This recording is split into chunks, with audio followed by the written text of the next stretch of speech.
Have you ever observed how your brain can convert a tranquil period into a hurricane of fear in just seconds? One minute you're fine, and before you know it, you're drowning in thoughts about future problems in the days, weeks, or months ahead. What if I revealed to you there's a single powerful idea that can bring an end to constant worry? An idea so transformative that it can reconnect you with peace in a moment, no matter how overwhelming your anxieties seem today. Stick around, because what you're about to discover could transform completely about how you experience your life, especially for the over 60 demographic, in sense that worry has turned into your ever-present burden. Built upon collections of academic research executed by international research centers and public wellness information distributed at no charge by legitimate health bodies, this material was produced to offer recent findings, especially designed for the over 60 population. And before we go any further, if you experience apprehensive mental patterns, rapid-fire concerns, or that perpetual awareness of tightness in your chest area, do this one thing for me currently. Hit the subscribe button and enable alerts, because this space is devoted to presenting functional understanding that actually works in real life, beyond simple ideas that appears useful but offers nothing when you're wide awake at the middle of the night. Let me present a question. At what point most recently you felt legitimately serene? Not simply occupied, not disconnected, but authentically calm. For numerous people, especially with advancing years, it appears that peace has become something from our distant past, something we lived with before responsibilities piled up, before we started stressing over bodily ailments, money matters, family problems, and the burden of past mistakes about roads not taken. Anxiety becomes this familiar background noise, this ever-present shadow suggesting possible catastrophes and doomsday outcomes. But the actual truth is that therapists and awareness scholars have established through prolonged examination, anxious thoughts cannot live in present awareness. Ponder that revelation. Fear cannot breathe in true presence. It simply cannot occur.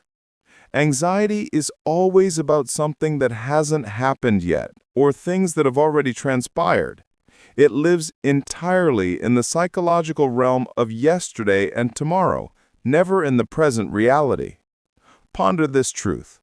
When you experience anxious feelings, what are you genuinely fearful of? You're anxious regarding a doctor's appointment next week, a dialogue you're facing, a payment deadline looming, or you're replaying something from your past, a wrong turn you made, words you wish you could take back, moments you didn't seize. Yet at this moment, in this particular moment as you're absorbing this content, are you okay? Not later on, not previously, but presently. Blood flows through your veins, you're breathing, you exist in this instant. And in this instant, devoid of the fabricated accounts about yesterday and tomorrow, everything is actually okay. This is the one thought that concludes anxiety indefinitely. My being is in the now. 3 plain words. I live in this now. Not some tomorrow location. Not I was somewhere earlier. I occupy this instant. This goes beyond simple positive mindset or a simple uplifting statement to put on a refrigerator magnet. This embodies a basic fact about the structure of nervous energy and the force of present attention. When you place your entire awareness to the immediate now, when you authentically center yourself in the present moment, nervous energy dissipates because it finds no foothold. It's akin to fearing a specter once everything brightens. The illusion merely dissolves. Allow me to tell you about a lady by the name of Margaret, someone whose story reached me from a meditation facility that assists people over 60. Margaret was 72 years old and had been living with anxiety for nearly all her adult years. After her husband passed away, her worry intensified. She perpetually fretted about her wellness, about imposing on her family, about her funds running dry, about dying alone. She would open her eyes each dawn with her chest feeling compressed, her mind already racing through every possible problem that day. She used prescribed medicines, she attempted counseling, she attempted perpetual occupation, but nothing provided enduring peace. One particular day, during an especially difficult worry spiral, her daughter said something simple. "Mother, focus on me. Presently, are you doing okay? Not in the future, not 60 minutes ahead, but presently." Margaret froze, gazed at her child, drew in air, and became aware that in that precise instant, she was genuinely all right. Nothing wrong was transpiring in that second. The anxious thoughts dwelt on constructed future possibilities, not immediate truth. That was her turning point. Margaret adopted the practice of what she labeled her current reality evaluations. Whenever she felt anxiety rising, she would cease activity and ask, "In this present second, is everything fine?" And nearly every time, the conclusion was yes. She was alive with breath, she was protected, she was living. The immediate now became her sanctuary, her stabilizing center when her brain attempted to propel her into storms of worry. With time, the anxiety attacks became less regular, less intense, because she learned to catch herself before descending into fabricated futures. She recognized that she had an option: live in her fearful thoughts about the future or exist in the calm truth of this instant. This embodies what investigations into contemplative practice and present moment awareness has shown us.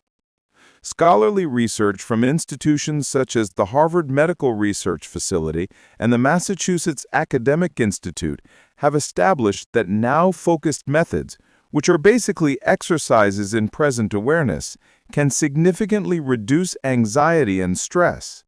Research has shown that when individuals practice to remain in the now, their neural structure shifts. The amygdala, the part of the brain controlling fear-based reactions, becomes more subdued. At the same time, structures associated with focus and mood management grow more robust. Simply stated, being present isn't just a mental trick. It's physically transforming your brain to be calmer and more tranquil.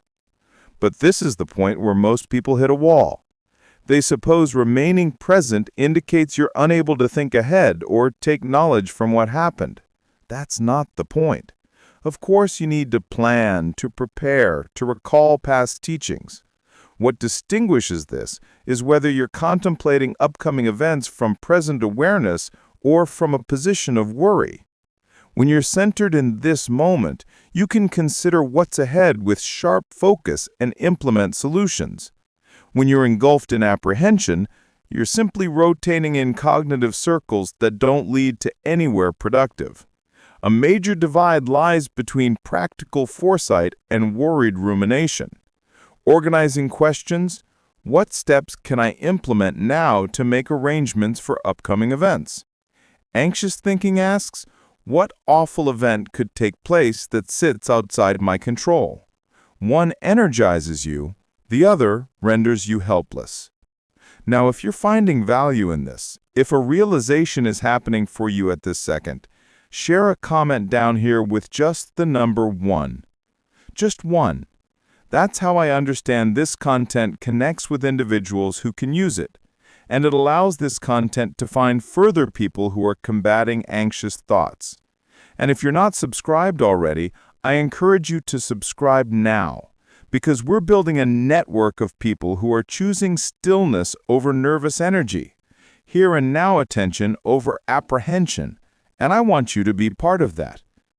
Let me give you something actionable you can apply right now. When next you experience anxious thoughts approaching, those familiar sensations of your chest tightening, your mind spinning, your physical form tightening. Give this a try. Interrupt what you're doing. Lay one hand upon your chest and one palm on your stomach. Close your eyes if you can. Draw in a long, deep breath using your nose, observing your abdomen expand. Next, release the breath slowly by way of your mouth. As you engage in respiration, express to yourself, "I exist in this moment." My respiration continues. I exist. Everything is okay currently. Complete this 5 rounds. 5 breaths, 5 statements of present instant reality. The action you're taking is drawing your attention away from the fabricated futures your thoughts are constructing and establishing it in the somatic sensations of your physical being currently. Your breathing remains always in the present moment. You cannot breathe air from yesterday or air from tomorrow, just this now breath right now. This creates your breathing as the ideal grounding point to guide you to this moment. Another practice that countless people consider beneficial is termed the 5 senses approach. When anxious thoughts arrive, recognize 5 objects within your sight currently, 4 touchable items, 3 sounds in your environment, 2 fragrances you notice, and 1 flavor you detect. This compels your concentration into the immediate present through your sensory experience, and nervous energy cannot keep its control when you're thoroughly engaged in now-moment perception. Put this to the test. You may discover how rapidly the worried thinking loses strength when you're aware of the touch of your feet on the floor, birdsong from outdoors, coffee still on your palate remaining on your palate. All these are now-moment awareness,